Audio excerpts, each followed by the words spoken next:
Ladies and gentlemen, please welcome Special Representative for Global Partnerships at the U.S. Department of State, Dorothy McAuliffe.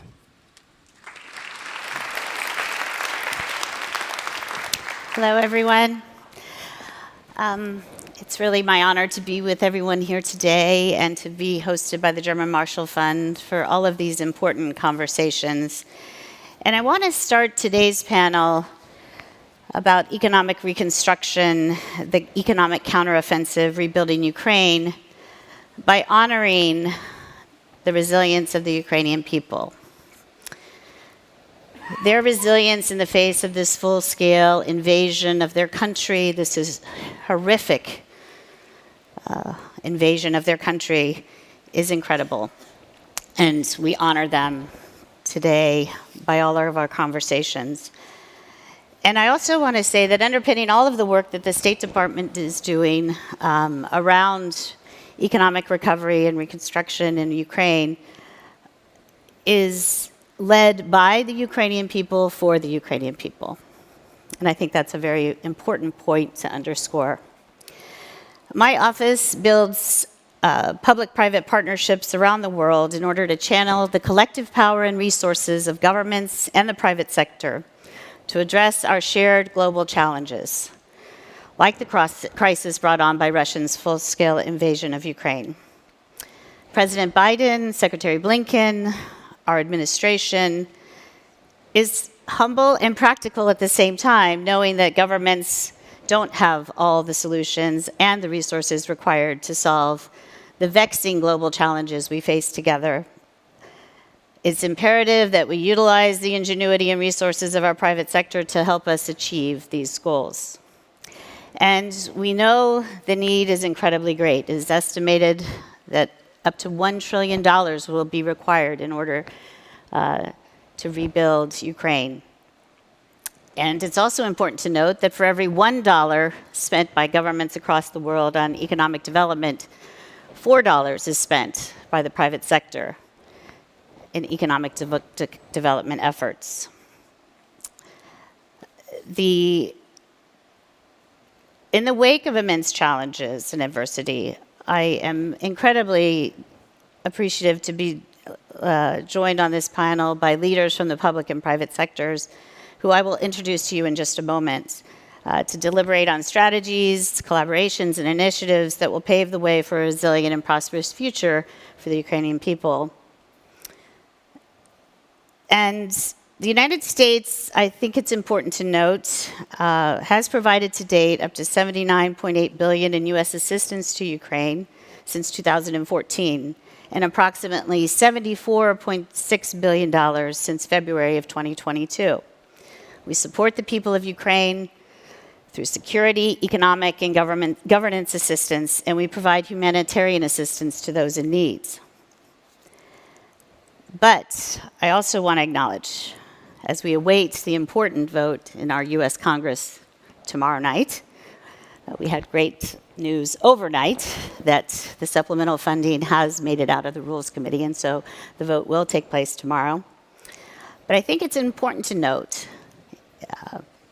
that the amount of assistance that the U.S. has provided to Ukraine is less than half of the overall total received by Ukraine. And our partners and allies around the world have provided approximately $130.8 billion in economic assistance to Ukraine.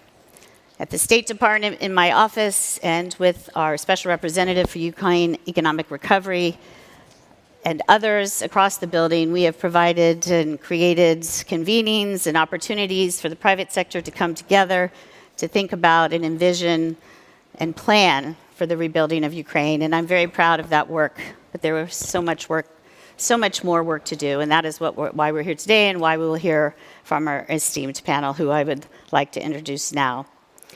So I first want to bring out Karl Jensen, who leads the government's practice for AECOM. He supports governments worldwide with solutions to complex water, environmental, transportation, building, and energy infrastructure challenges. Welcome, Karl. Valentyna Shulimborska COO of Roskvit, a coalition of more than 100 professionals from Ukraine and other countries who create knowledge and methodologies for the rebuilding of Ukraine's urban and rural landscapes and infrastructures from Ukraine. Thank you for being here, Valentyna. And next, Stuart Smith, the structural design lead at Arup in Germany. He is an expert in innovation and sustainability in structural design. Thank you, Stuart. And Aleksandra Wiśniewska, a MP from Poland, who is here. She serves on the Foreign Affairs and Defense Committees.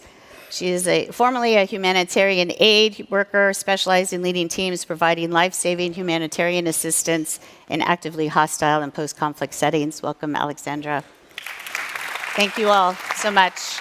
And let's get into it with the first question to Karl. Okay. Karl, AECOM recently signed an MOU with Ukraine's Ministry for Communities, Territories, and Infrastructure Development to serve as its reconstruction delivery partner and provide infrastructure and program management support to help Ukraine achieve its reconstruction goals. How will you balance long-term recovery ambitions and short-term rebuilding needs in a situation of ongoing war? Well, that was a lot of big words. Yes. First of all, thank you. I'm honored to be here with the German Marshall Fund. I think this is a great discussion, and it's been great to work over the last couple of days talking with everybody here. AECOM, we build things, and we have every company has a motto. Our motto is delivering a better world. So when Russia invaded Ukraine, we felt that was not in the direction of building a better world. And as a company, we devoted significant effort to make sure that we could do what we could to help support the reconstruction of Ukraine. And your question is really important in that you have to be able to balance long-term and short-term all at the same time. You need a plan.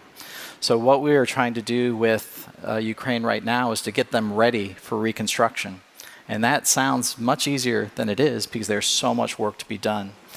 So what we really focus on is, what are those priorities? How can we help manage those priorities through the multiple steps? How do we engage the workforce in Ukraine? How do we expand that workforce? Because at the end of the day, what we really want is that infrastructure, we believe, is for everyone. And to have a thriving community, to have a community that adds to the economy of the overall country, you need to have that community supported by infrastructure.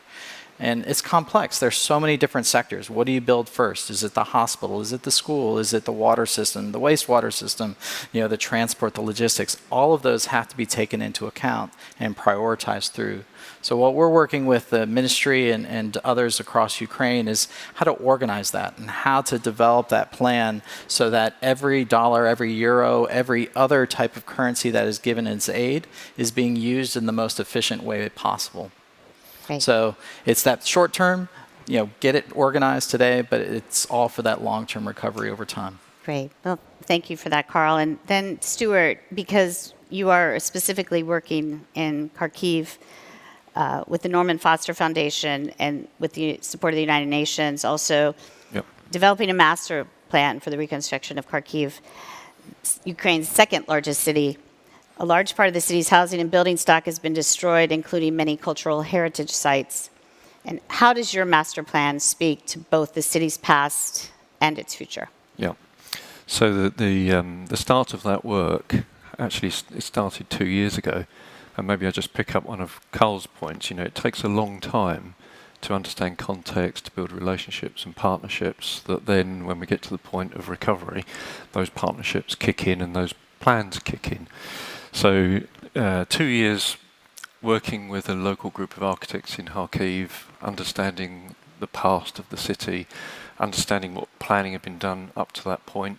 And of course, things like housing, for example, large concrete panel housing, which are very much from a Soviet era of construction, and then thinking about how you might deal with that in the future and maybe linking that a little bit to some of the things that are happening in Europe in terms of renovation of existing building stock, improving conditions. We saw some examples in terms of windows and what a big difference that can make. But we're dealing with lots of scale issues there, lots of issues to do with contamination of building materials, say with asbestos in the buildings. So how do you deal with all that into the future, and how do you deal with a lot of the issues that we're facing in terms of scarcity of materials and resources and climate change? Right.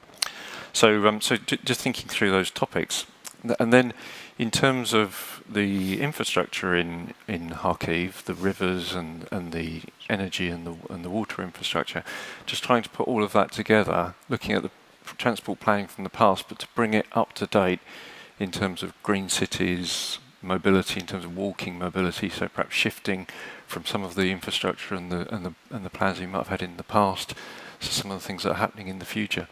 So, lots of the outcome of it really is to look at a series of pilot projects in Kharkiv, which will address all of those issues, and also could be scalable to other parts of Ukraine. Right. So thank you. And so we'll turn to Valentyna now and ask, so Roskvit is a coalition of Ukrainian and international urban planners, architects, researchers who have come together to develop tools and strategies for rebuilding Ukraine's urban and rural areas. So can you tell us more about how you work, how you bring this coalition together, and how you're supporting cities and communities in their rebuilding efforts? So we're hearing a lot of different pieces of how you all are working on your project. So tell us a little bit about the way you're doing it. First of all, huge thanks for allowing me to be here. There's a slight difference between these two wonderful initiatives and hopefully many more to come and Roskvit. Roskvit, we did manage to create it as a Ukrainian NGO. And right now it's more than 70% are actually Ukrainian professionals, young and not really, and quite an influx of internationals. So 30% or more are internationals that either have to used to work in Ukraine before and understand a bit of our context and our mentality and our challenges, or they work with post-disastrous recoveries. So this collaboration, it actually helped to bring a bit more context, reduce a bit the time to make the bridge with municipalities, with the ministries, with the communities in need, because of that Ukrainian presence, strong Ukrainian presence. And we collaborate, unfortunately, on Zoom most of the time, but we also have a physical office in Kiev, and thank God more and more of our international partners are coming actually to stay and work in Ukraine, and actually are not afraid to come even close to the front lines to also show the support, show the presence, show the willingness to help, like really help, not just with words, but with drawing the maps and making some scenarios for their urban recovery of Ukraine. Thanks, Valentyna. And so, Aleksandra, I want to turn to you. Poland has been extraordinary in this effort, supporting Ukraine, and is the main logistical hub for Ukraine. Yep.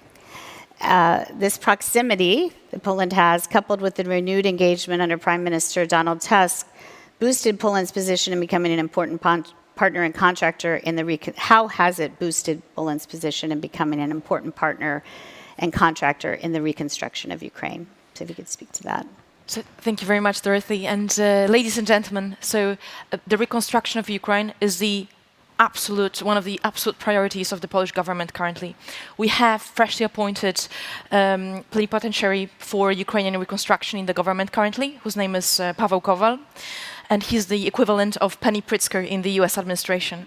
We take it extremely seriously, and we're currently, looking at the role of the private sector in the reconstruction as well. We're speaking with the UN, with opening a special office that will be dealing with the reconstruction called UNOPS in Warsaw. And we're also looking at demining. As perhaps some of you know, Ukraine is currently the most mined country in the world, So we have approximately 174,000 kilometers square that is currently mined, and according to the estimation, is going to take approximately $37 billion to demine that land, So 30% of Ukrainian land is currently mined. And we are certain that Ukraine needs a new Marshall Plan, essentially, a Marshall Plan that is fit for the challenges of the 21st century, and that we all, as sort of Western democracies, can come together to contribute to.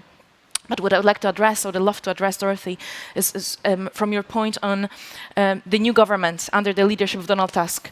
So, ladies and gentlemen, perhaps some of you know, on the 15th of October last year, we had general elections in Poland, parliamentary elections, and we have a new government in power currently. And what I'd like to say is that after 8 years of sliding into autocracy, after 8 years of deterioration of our democracy, the Poland is back at the negotiating table. The Poland is back as an international actor, and it is important for me, as also representative of the ruling party, to currently also tell you that we would like to rebuild the trust that has been lost with the international community.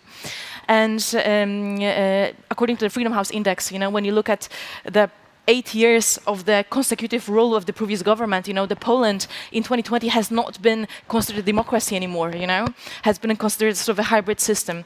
And now that we have a new Democrats, in power, essentially a wide coalition of democratic parties, we're trying to get that trust back. And I think this is particularly important in the context of Ukraine, because I've myself served for 12 months as a head of mission for a humanitarian organization in Ukraine, which was for me a direct reason why I decided to run in the last elections. Because, ladies and gentlemen, I believe that Poland, right now, geopolitically, has an enormous role to play. And essentially, right now, we cannot afford to be incompetent. We cannot afford to violate our democratic freedoms. We cannot afford to be stupid, because the ripple effect of that incompetence, will essentially undermine the security, the entire architecture of the security of Europe, essentially. So we have to hold ourselves as a nation to a far higher standard, And often when I spoke to my Ukrainian colleagues, and serving with Ukraine has been perhaps one of the greatest honors that I had in my life. When I spoke with my Ukrainian colleagues, they often said that when they think of democracy, for them the closest model isn't Washington or Paris or London, but it's Warsaw, with the understanding of the post-Soviet system, with the cultural similarities, So I hope, that we can also help Ukraine, in the democratic reforms, in fighting corruption. So everything that currently Ukraine is trying to implement in order to fulfill its aspirations, of joining the EU community as well. But also the last point is that I believe that, ladies and gentlemen, it is quite significant to realize that while we speak about the reconstruction of Ukraine, there is a fundamental elephant in the room, there is a problem, such as that. How can we speak of reconstruction and long-term economic investment efforts in Ukraine of the private sector if Ukraine currently does not have a sufficient air defense system, if it does not have if it's under daily rain of Iranian drones, of Shahid drones, of hypersonic missiles, so-called Kinjals, of the ballistic missiles, how can we start to rebuild roads, the mine, etc., if we have currently the civilian infrastructure daily under the rain of missiles, So it's extremely important that we realize that humanitarian needs are great. We have 14.6 million of Ukrainian people that are currently in the need of humanitarian aid to survive, And we have to step up as the international community. We have to be the shining light, when it comes to that support to Ukraine. Yeah. Thank you, Aleksandra. Your message is so critically important. Thank you. Thank you for that. So, Stuart, just switching gears a little bit back to looking at lessons that you have learned in other areas, for instance, like the Balkans and the reconstruction there. Is there anything you want to say messaging-wise around how we apply some of those lessons learned in this instance? We were discussing it. There's more don'ts than do's, unfortunately. There's no kind of very that's easy all part to of follow it, right? model. That's Yeah, part of exactly. Life, right? Yeah, what don't you do? It's very difficult.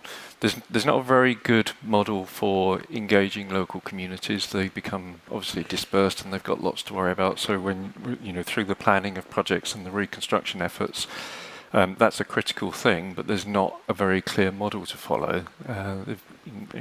No big successes. And then, as Karl suggested, what do you do immediately? What's temporary and what's permanent? And we see with displaced populations that temporary solutions become permanent solutions, and so we have to try and avoid making tent cities and container cities and so on. So just making sure that there's enough quality in those solutions, and we're choosing the right solutions in the right locations so they don't then become sort of trapped into that for 20 or 30 years. So lots of things that have been done badly in the past, and not so many things. We have to really step back and look at the situation that we find in each location. Priorities will be different. Right. So So Karl, I know that you all are rolling out, thinking about how do we roll out major specific projects like the Kyiv's International Airport is one example. Given the obvious that Aleksandra has talked about in terms of challenge of an ongoing war and air defense challenges and suffering and what's going on every day as a result of the war, what are some of the other challenges and yet opportunities that you see in a major construction project as you embark on the pre-design, the planning now, bringing that to fruition? It's a great question. So one of the challenges is that reconstruction takes a lot of time. And that time requires a lot of patience. So what we are trying to do is find where those pockets of passion, where that patriotism is for being able to get through the war, persevere, and move forward.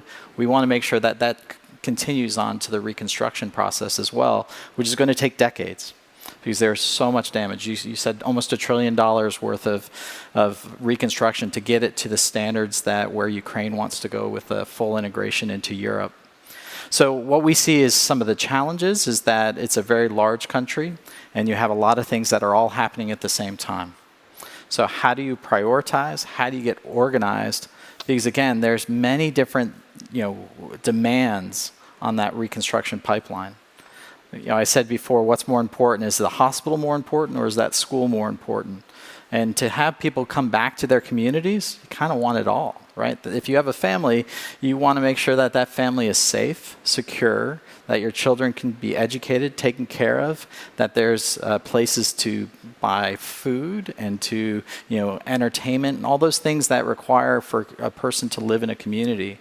So as we're rebuilding, we have to look at that and try to prioritize those things that are going to have the most effect and benefit to the country in that long-term challenge that they have, and to keep people positive about that reconstruction throughout the process.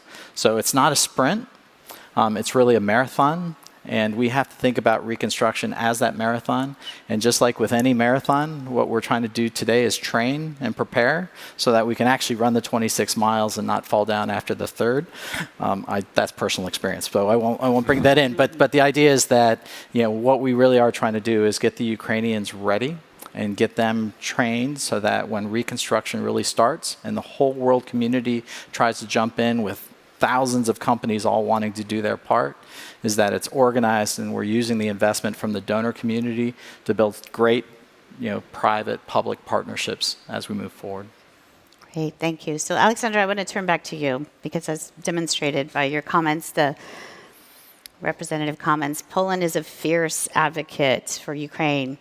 And there is support for Ukraine's victory among the population, but bilateral ties between Poland and Ukraine have been marred by farmer and trucker protests with backing from many portions of the population. Will your government be able to walk the line between its international and domestic interests?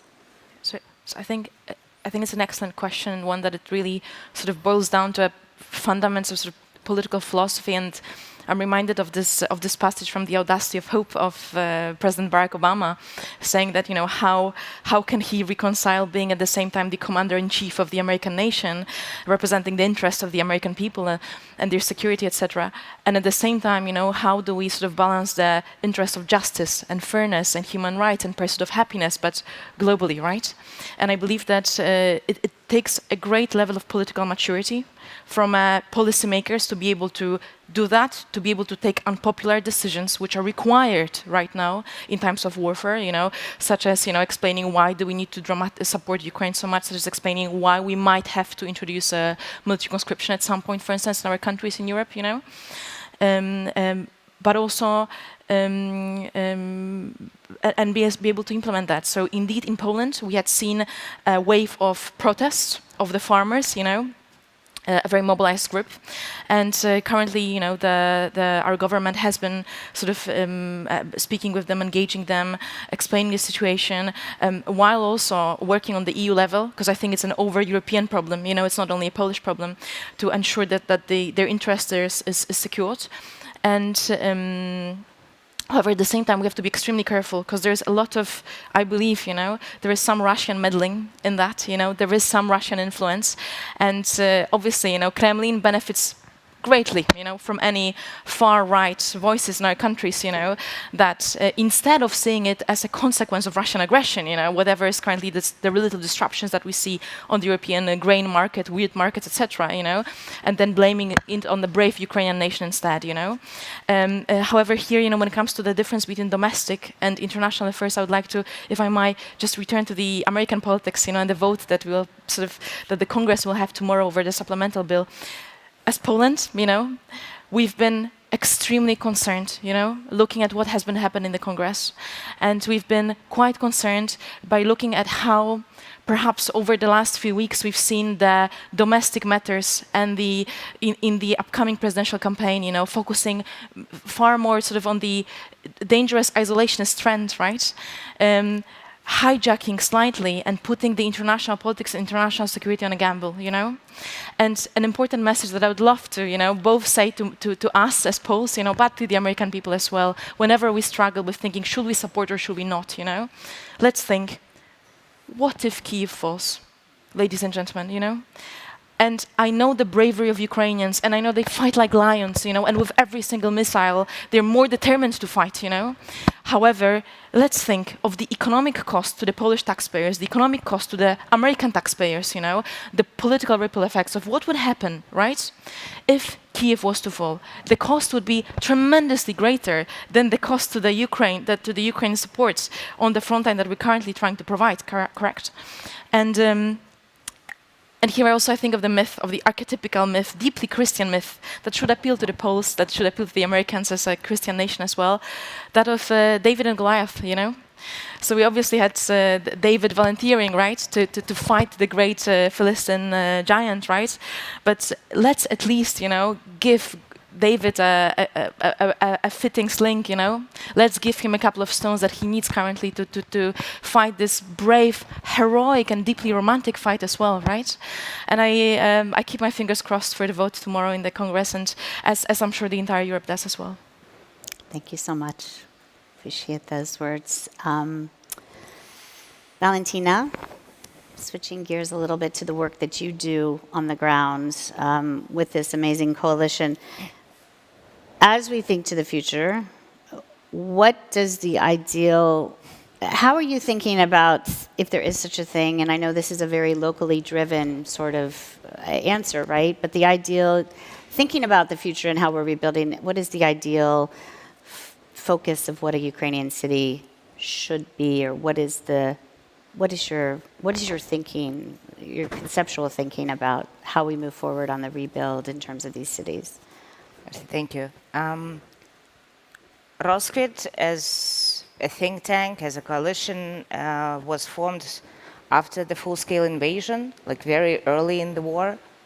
And back then, the co-founders have thought, okay, we need to help Ukraine be ready when the war ends. So it literally, mutual thoughts were given already back in April 2022, and how to address the urgent needs, but also think about long-term solutions. But it's been over 2 years. The war is still here. The counteroffensive hasn't worked out as planned. We are still not sure when the war will end. We continue preparing. We continue helping. We continue with capacity building programs. At the same time, we are asking ourselves, so what is our aim? What is our pure vision and idea? And our dream, like we put it in the log frame late last year, we want every person coming to live in Ukraine, Ukrainian or not, feel here at home, comfortable, cozy, also taking responsibility of their own community needs. So we really since it will take generations to help recover Ukraine, and we really want anyone from all over the world to feel comfortable coming into Ukraine, also providing some effort, but also willing to stay. So that's what we are aiming to build, a human-sized, comfortable, green. Thank you. I'm so sorry we're out of time. There's so much to unpack from this panel, and we just barely even scratched the surface of the amazing work and the perspectives of each of you as individuals and the organizations you represent. Any final words from you, Valentyna? I think you have the floor. Yeah, thank you. Thank you so much. I think my main request is, again, think what you personally, every one of you, can already do to help Ukraine. How you can not just provide a generator, which we really need very much, but also how can you aid to the future recovery? How can you talk to a IDP living close to you about how to ensure that the Ukrainians capable will return to Ukraine? What needs to be done in Ukraine already to ensure that those Ukrainians who are able to will return? And again, think if you are ready to come to Ukraine once the war is over, we're going to find a brick or two for you to help the recovery. Thanks. Thank you all very much. Thank you.